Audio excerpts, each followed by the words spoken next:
Welcome back. It is part two of our three-part series, Confessions from 9 Years in Business. And today I'm really talking about why strategy, I don't believe, is the number one thing that's going to bring your success. It's actually instead shifting your identity. And inside this episode, I break down three major identity shifts that have happened for me over the last 3 years. And I think the last one is really going to hit home for you.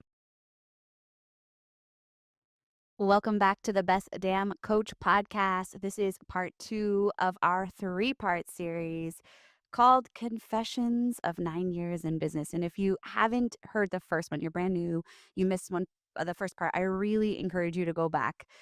It's all about this lesson around showing up and spending my time usefully, that I feel like has been one of the greatest reasons that I've found such success in my coaching companies, was because of how I spent my time and the decisions I made around that. And so if you want like a weekly system, you need something to help you know exactly what to do when you sit down in front of a computer. This has been one of my biggest lessons, and that is all recapped in part one of this series.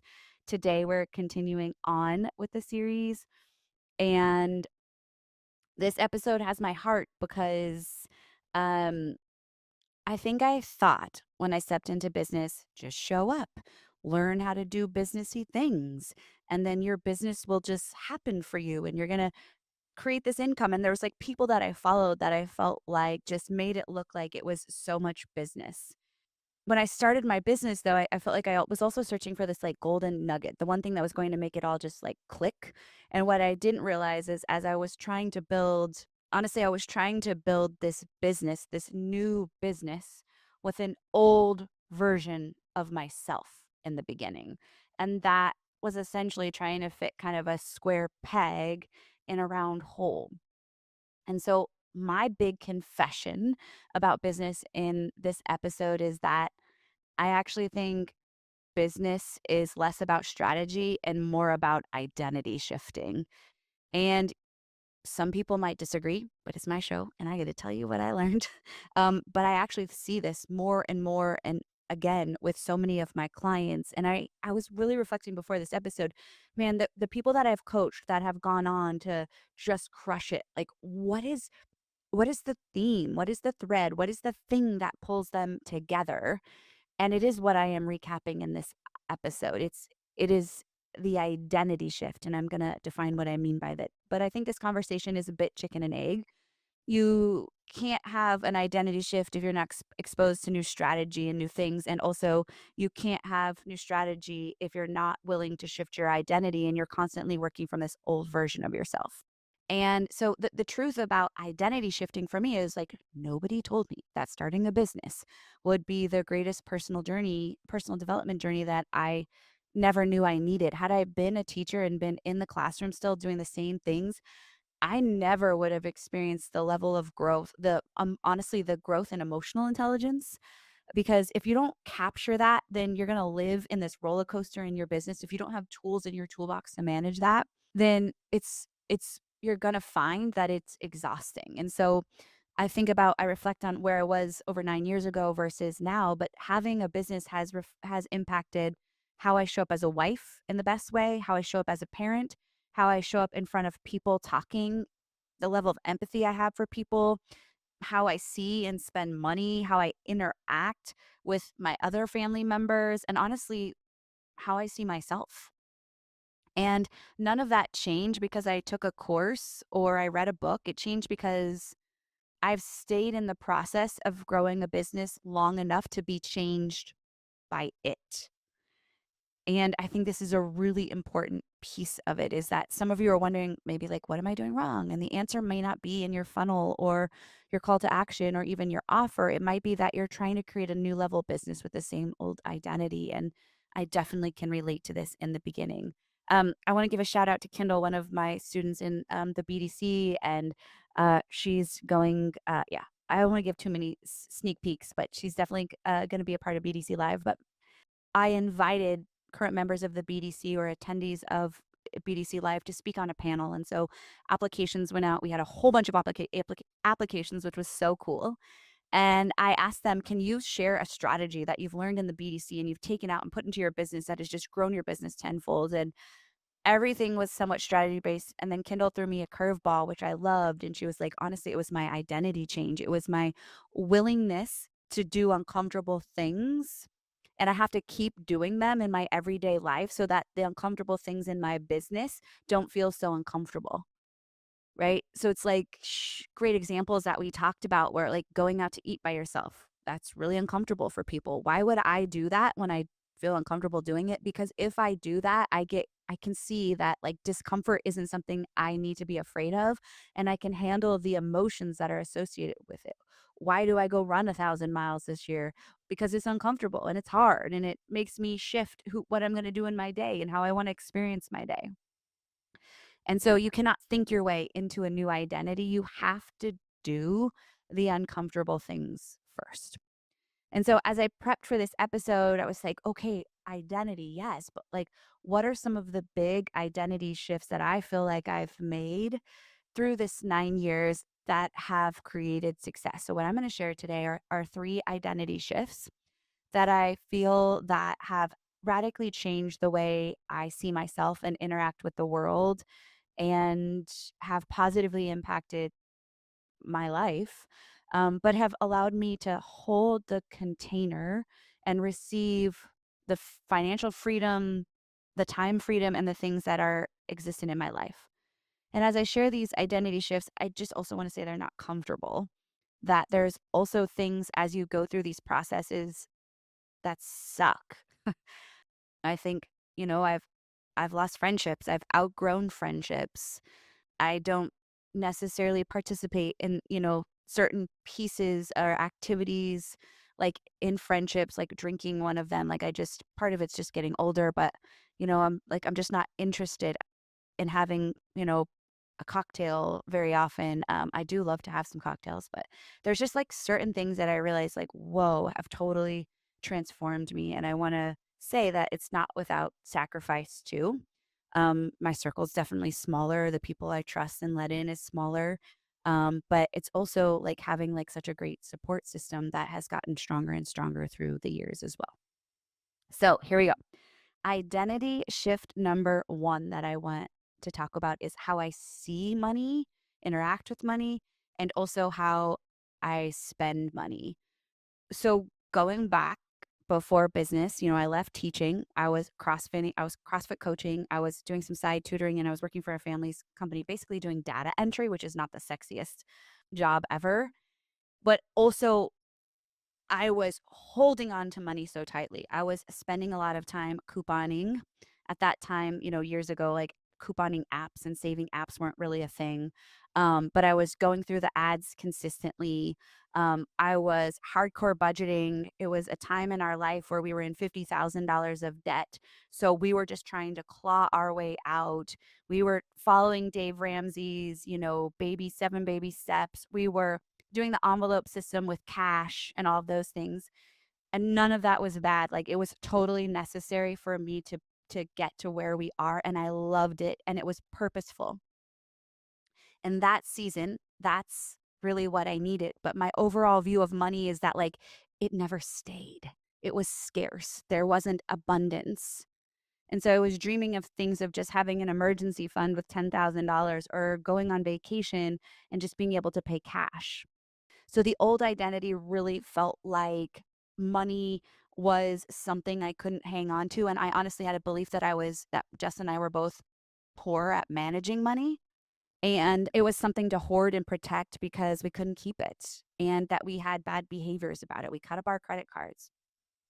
And so I frame all of that up because you can imagine now how you might be feeling that too, is that how did that change and why did that need to change? Well, I look back and one of the reasons I think it was so important that that changed is how could I feel confident asking for people to pay and invest in coaching services with me if I didn't have a positive relationship with money, if I didn't view money as a tool? And so thank goodness, shout out to Brooke Castillo and the model work I did and a life coaching certification and really put into play when it came to my relationship with money. But money is a tool, it's neutral. Our thoughts define money. So money isn't inherently good, it is not inherently bad. But if we've grown up maybe being in a home where money was scarce, it's probably influencing the views we have around money or the opposite. And so I can literally think back to the first time that I spent money in my business. Two times I spent money in my business. I remember sitting at my kitchen counter and I bought a $197 coaching program, which felt like the moon at that point. It was Jasmine Star's social content curator or something. It was one of her first programs. And I was freaking all in at $197. Like, it blew my mind. I showed up to every call, but energetically, what it did is it said, Amanda, you're the gosh darn CEO. Like, you're taking this thing seriously. And that first investment was so pivotal because what it did is it felt like then, oh, $197 energetically shifted how I showed up in my business and it got me a result. And what it did, it was shifted my identity just like a little bit, right? And so I realized that I had these old stories around money and I hear them from clients all the time. I will be on sales calls and people will tell me, well, funds are really tight. I don't have the money to spend. It's not in my budget. And I want to honor all of those things, but those are just thoughts and stories about money. I wasn't making $200 enough to give out, but what I knew is that if I spent 200, it was going to return back to me in some other different format that was going to change my knowledge and give me more momentum in my business. Best $200 ever spent, which then led to the really big investment and my first really big investment that scared the bejesus out of me. It was after I basically met, I was introduced to someone. I was ready to hire a coach. I really didn't know what that meant on a financial basis every month. We went and met up for a meal. We chit chatted, and I felt like, okay, this is the right next move. And that particular coach was a $500 a month investment. I was not making $500 a month. And so it's like, well, what am I going to do? Like, I knew in my soul that this is what I needed to be in community of people, to be mentored by someone. And I could look for all the reasons I shouldn't spend the money. And Justin was like, hey, I don't love this, but like, I trust you. And so I had to reframe like, money is a tool, and that's what it is. How you use it tells everything about what you believe about yourself and what's possible. So if I'm not investing in myself, what it says is I don't believe in myself. I don't believe in the vision. I have doubt. I have fear. And it's not about the person you're investing in. It's 100% about myself. So I had to shift my identity. And here's what I had to do. I had to become the person who bets on herself before she has all the proof. Best identity shift I've ever made. Because that investment has turned into $10,000 programs, even $25,000 programs and masterminds several times. And now I'm not asking all the questions. What are you going to do for me? What's it going to, I know that I go into those containers and energetically it's propelling me into this new identity that I am becoming. And I have to make those uncomfortable money decisions to feel comfortable. Again, part of the process of like showing up on camera, recording podcasts, pitching my services is none of those things are comfortable. But if that's how I operate my life, understanding that discomfort is a compass to get me into the new thing, then heck yeah, I am here for it. And now the really awesome thing that I love about this is like if I'm gonna invest, Justin is just like, it's your money. You're the CEO. Like I trust you. And it's still this like agreement, this commitment we have to one another when we're making big investments, to be honest about it. So for me, this is such an important part is I had to let go of my money stories and step into a new identity around money. And so now it's like when I give my money away to buy a program or service or product, also I value my time more than my money. So go back to episode number one is that is the structure that supports the identity shift. If you can start to see how I've pieced these together all day long, I'm going to invest my time in paying somebody else to do something that can get me there faster, even if that's like our landscaping or a project in my home, is that I value my time actually more than I value my money because I can create more of it. There's no end to money. And that is abundance, right? I can go out and I can sell more programs. More clients are out there. More clients are coming. And again, the identity though was I didn't have proof of that in the beginning. So I had to be the person that bets on myself before the receipts are completely there. Excellent. Okay. Identity shift number 2. So this is kind of like a money shift is number 1, and number 2 is a time shift. I needed to become the person who honors and treats her non-negotiables like non-negotiables, without excuses and without negotiation. I would say the beginning stages, I was reactive, letting the day happen to me, putting all the other stuff first and my business last. I kind of see like the old me was the game whack-a-mole. I'm just trying to whack all the things down. But I realized that if I was going to shift into business, I was like, that is not how women who are coaches making 6 and 7 figures are not whack-a-moles. They're more like Tetris. They are proactive. They see what's coming. They prioritize things. They put them in the direction the little blocks need to be. They slide in perfect and it's flawless. I mean, it's not perfect, but you get it. There is proactive to it. And the things that need to be accomplished get accomplished. So here's a few key things that allowed me to shift from being reactive to proactive. Number 1, non-negotiable was I had to be the woman who wakes up before her kids. Haven't always done that. So I had to be the woman that got up at 5 or 6, whatever that is. It's different seasons. Now I have teenagers. Theoretically, they sleep till on a weekend, maybe late. And I had to front load the things that mattered. I had to protect my calendar like it was sacred. So for me, it's that front loading time of like reading, devotional, prayer, coffee time with Justin. But then like my day starts right with my power hour. The non-negotiable things that I know are needle movers in my business. And it's not like a scheduling hack. It's deciding the identity. I was the kind of person who shows up for her priorities first. And I think many of us come from a place where we were directed by others. People told us their schedule. People told us our timelines. People are like, these are your hours. And now all of a sudden you're an entrepreneur and you're like, oh crap, what am I going to do? All the tabs are open. I have all day. I could Netflix all day. But that wasn't the identity that I was going to have to shift into in order to create success. And here's why I think this is an identity issue and not a time management issue is you can have the best planner in the world and you can have everything time blocked perfectly. This is why people will say time blocking didn't work for me. That's true. But the question isn't, do I have a system? It's, have I decided that I'm going to be someone who lives by the system I create? Right? Any system will work for any person as long as they own the identity that they are going to be the person that executes the strategy, just like in business. You want to get clients through workshops? It will work. You want to get clients through podcasting? It will work. You want to get clients through paid ads? It will work. It will only work if you own the identity of being a person that does that thing consistently. And that's where I think many people struggle. So identity shift number 2 is I had to be the person who treats her non-negotiables like they truly are. And the last shift came the latest, to be honest. And I feel like I've been at the tip of this shift so many times and I couldn't really get there. And this third identity shift is all around what I will call like the expert identity shift. I kept waiting for a threshold that was never coming. A certain number of years, a certain number of income level, a certain credential, certification to feel like, okay, quote unquote, I'm the expert. And then one day I realized that that threshold actually, it doesn't exist. I was just literally the one who had to decide.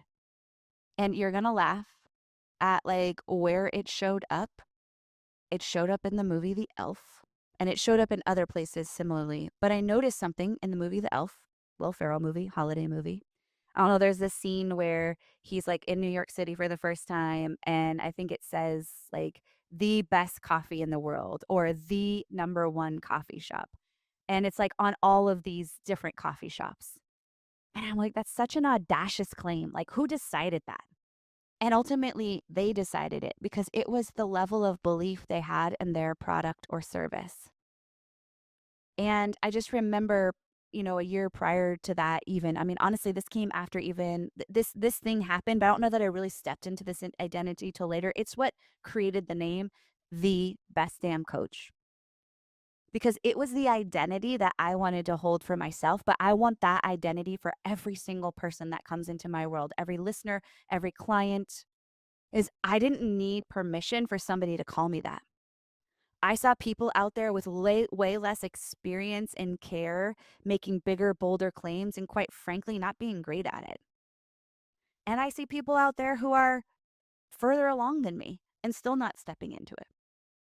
The old part of me was waiting and living in this like notion or belief that there is a how to, a right way. In the beginning, really consuming a lot of comparing, considering I need a PhD and more certifications and like one certification and I'll be ready. I hung out in that space a lot. But the shift was I stopped asking, am I ready? And then I started like journaling and thinking and reflecting, who have I become through doing this work? And when I looked at that answer, like it was like the writing's there, the receipts are there. I am the best damn coach because I've decided that that's who I am and who I will be. But also I had to start operating at that level. I love Chick-fil-A's model. Their business, if you ever walk into a Chick-fil-A, and I'm going to butcher it, but basically they make the claim that they are the number one the number one customer service fast casual restaurant in the nation. Gosh, and when you walk into Chick-fil-A, for the most part, isn't it that way? Everything is clean. Everybody is friendly. Service is amazing. Like I'm like, yeah, they're right. But they built that before Chick-fil-A operated. And that was how the operations went towards. They built that identity. And I knew that I wanted to build that identity too. And that's in all things we built. It's excellence. From the customer service in our support inbox to how we show up on podcasts, I never wing it. I'm intentional. I'm thought out. I'm meticulous. I'm thinking about you. And I want that to be even the way my camera looks. I want there to be a level of excellence that really says, and the way I coach, that really says, dang, she's good. She's the best. But what claiming your authority can look like is you're speaking from your own experience and not just education. You're not trying to regurgitate all the crap everybody else has taught you. You're like, but how did I, Amanda, build this? So it's shifting from this how to, and that was such a big game changer. I was like, I'm done. I don't need all their stuff. I know what worked for me. Put the blinders on, stay in my own lane. So if you're a health coach, how'd you lose the weight? If you're a parenting coach, how are you parenting? Like, of those things, what brought you the level of success? Lean into that. Instead of saying, like, okay, the experts say, it's like, no. I have this experience. I've been doing it for 9 years. I've almost done this longer than being a teacher. And I gave myself such authority as a teacher. But I actually did this from scratch. So if you're still waiting to feel like the expert, I honestly think your clients deserve more and you're delaying the people who need you right now. And again, I said in the last episode, fear shows up masqueraded. And I think sometimes this is like a beautiful example of that. I didn't need more knowledge and I know I didn't need more certifications. I had to own it and be in my authority. And I know that you do too. So really, I recap 3 things, right? The first shift is my money shift. That was so influential. The second is my time shift, how I think and manage time and who I am with time. And the third is the belief shift, the internal belief shift. And so then it might be leading you to this question, okay, but practically speaking, identity doesn't just shift by thinking about it, right? So how do we shift our identity? Amanda, what can I do to go out and like, okay, I hear you, I see this. It means we have to engage in the behaviors. We have to take uncomfortable action before you feel ready. We have to invest before we feel ready and maybe before we have all the funds coming in to justify it.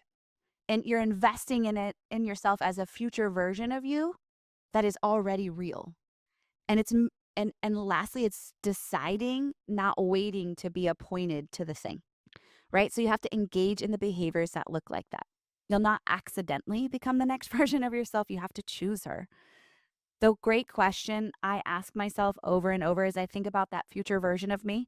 So for you, if it's that coach making 50K or 100,000 or 250, I say, okay, that version of me that has 100K months consistently, what is she doing differently? How is she making decisions in her business? And I don't know because I haven't been there consistently yet. but I'm using my knowledge and the receipts and the idea of like, here's what she probably does. And I'm engaging in those activities, even though I don't fully know. But that is the kind of identity that is going to shifting, that is going to propel you into the next version of you that is necessary to hold the success that you want. I could not have learned this by being in any MBA program. I couldn't have consumed my way here. I literally had to live it. And that is the kind of things that, by being a part of programs that I teach or being in our world consistently, this is kind of the gift that you give yourself back. So if this episode hits you somewhere like real in your soul or deep, I would love for you to send it to a coach that you also feel like needs to hear it, or share it in a community that you're a part of. Send me a message. But I'm so pumped for you to be here listening to part 2 of my series, Confessions from 9 Years in Business. And I cannot wait to share our culminating part 3 with you on the next episode. So until then, go coach 'em up.